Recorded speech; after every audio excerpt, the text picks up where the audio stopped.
Starting a real estate business can feel like a lot, especially when you don't really know what works anymore. The good news is there's a clear path forward, and in this video I'm breaking down how to start a real estate business with a 10-step strategy that's built to help you move forward with confidence. So let's get into it. Now, real estate is broad. It's not limited to helping people buy and sell homes. There are different ways to build a career here, and the right one depends on how you like to work. If you're someone who enjoys conversation, negotiation, and a schedule that changes day to day, residential sales might be a good fit. You guide people through major decisions and earn a commission when the deal closes. Now, if you're more drawn to structure and daily systems, look at property management.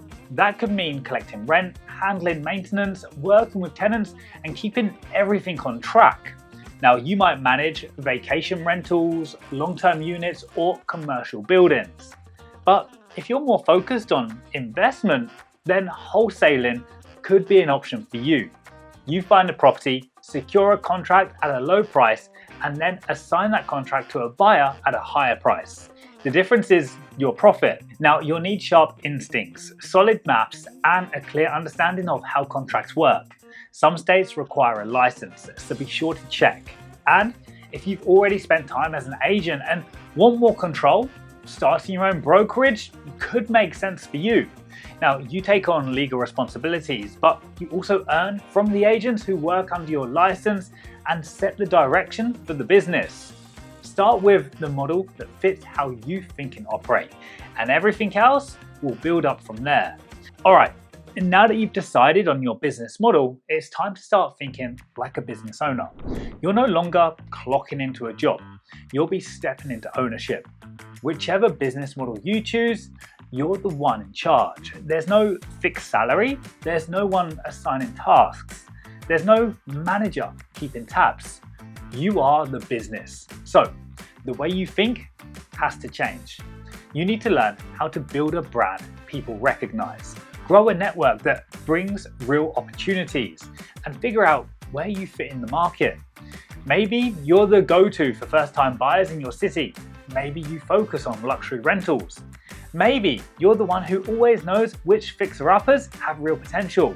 And once you start approaching your work like a business, you begin paying closer attention to how you spend your time, where your money goes, and what's working and what needs to change. Once you've chosen your path, it's time to put your ideas into a real business plan. That probably means opening a Google Doc and getting a few key things down in writing. Your plan should answer the basics, like what exactly are you offering? Who are you offering it to? How will you make money? And how do you plan to reach people? You'll also want to set some clear goals. Think 6 months, 1 year, 5 years even. It doesn't need to be a long document, but it should give you clear direction.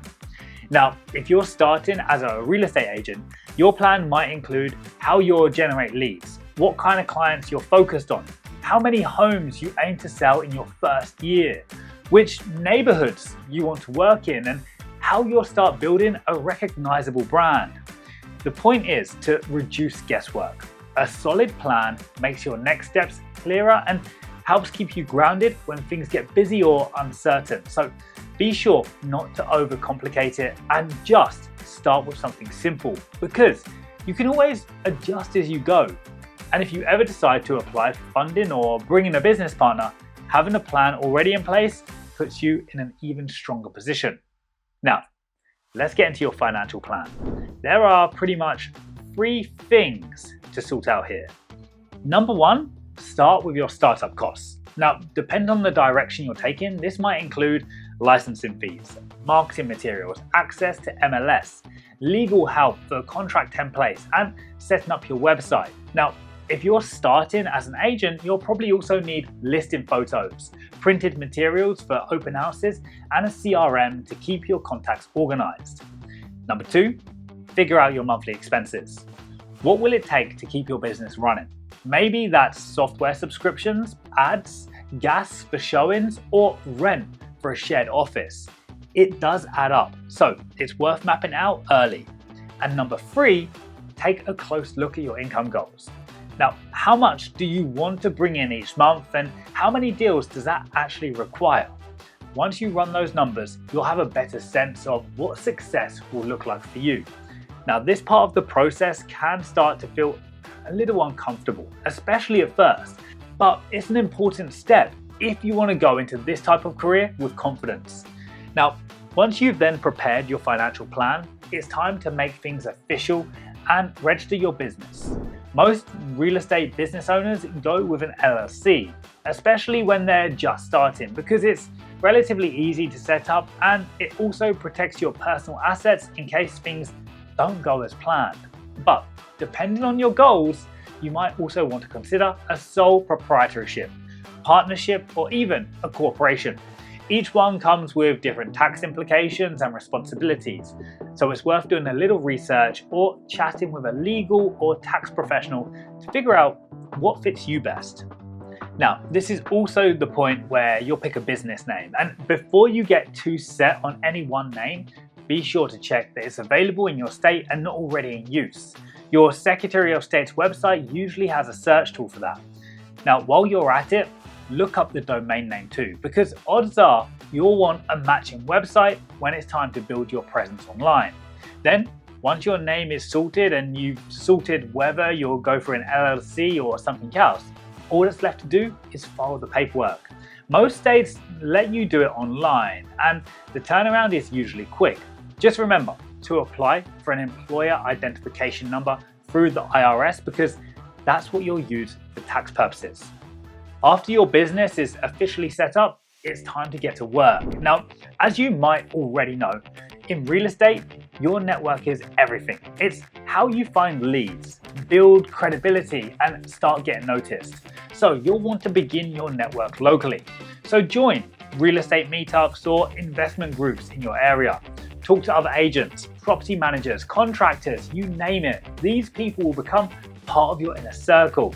And whether you realize it now or not, you'll end up relying on them a lot. Now, a good way to start finding properties is with the MLS. But if you're getting into wholesaling or investing, you'll need to look a little further. Meaning, drive around neighborhoods and look for homes that seem empty or neglected. If you find one of interest, reach out to the owners and just see if there's a conversation to be had. The homes won't always come to you, and in most cases, you've got to do some groundwork. However, the more consistently you show up and make those connections, the more opportunities you'll see begin to surface. Now, if you want to step up from simple networking and groundwork, marketing is what puts your business in front of the right people. You can start with a simple professional website, for example. It really doesn't need to be complex, just something that explains who you are, what you offer, and how to get in touch. Even a one-pager can do the job if it's done well enough. And if you do decide to go down that route, once the site is up, go a step further by choosing one or two social platforms where your audience likely spends their screen time. For real estate, Instagram and Facebook are solid choices. Now, this isn't to say that offline tools don't matter though. Business cards, postcards, or even something more hands-on like sponsoring a local event can go a long way when it comes to building your presence and establishing relationships within your community. As we said with networking, relationships are pretty much everything in real estate. You'll be talking to a lot of people, and if you're trying to keep track of all of that in your head or in a spreadsheet, something's bound to slip sooner or later. So a better move is to start using a CRM, as they can help you stay organized and just help clear your head from all the unnecessary details that come with the job. In most CRMs, you can log conversations, set follow-up reminders, group contacts, and even automate messages to stay in touch without manually checking in. And don't worry, you don't need a huge budget to get started here. Now, there are plenty of CRMs with free trials or low-cost plans out there. Now that you've laid the groundwork, your brand's out there, your website's live, and your social media has a pulse, it's time to add some fuel to the fire. Online ads help you reach people beyond your current circle. It's here where you're no longer just relying on who happens to find you. Instead, you're choosing exactly who sees your business and when. which can make a huge difference. Now, by advertising your business, you can continue with your existing breakdown of ad platforms, like Google for intent-based traffic, Facebook or Instagram for targeting, or YouTube for a more personality-driven reach. Whatever you choose, the main goal here is to focus on what gives you traction. Start with 1 or 2 platforms, run small tests, and track what brings in leads. Once you know what works, then you can go all in. Now, the final piece in this 10-step strategy is simply to stay flexible and make adjustments as your business grows. Things rarely go exactly as planned, and you're bound to try some strategies that work right away and others that just, well, fall flat a little. Now, as cheesy as it may sound, it's all part of your journey. So just keep an eye on things like your marketing, outreach, and numbers, and look for patterns. What's actually moving things forward? What's slowing you down? Treat your plan like a working document and adjust it when you need to. And there we have it, our 10-step strategy for starting a real estate business in 2025. Now, I really hope it sheds some light on what it takes to get into the real estate business, and you're able to walk away with a few action items in mind to get the ball rolling. The 10-step strategy for starting a real estate business in 2025. Now, make sure to hit that like button, subscribe to the channel, and don't forget to click the notification bell so that you never miss an update.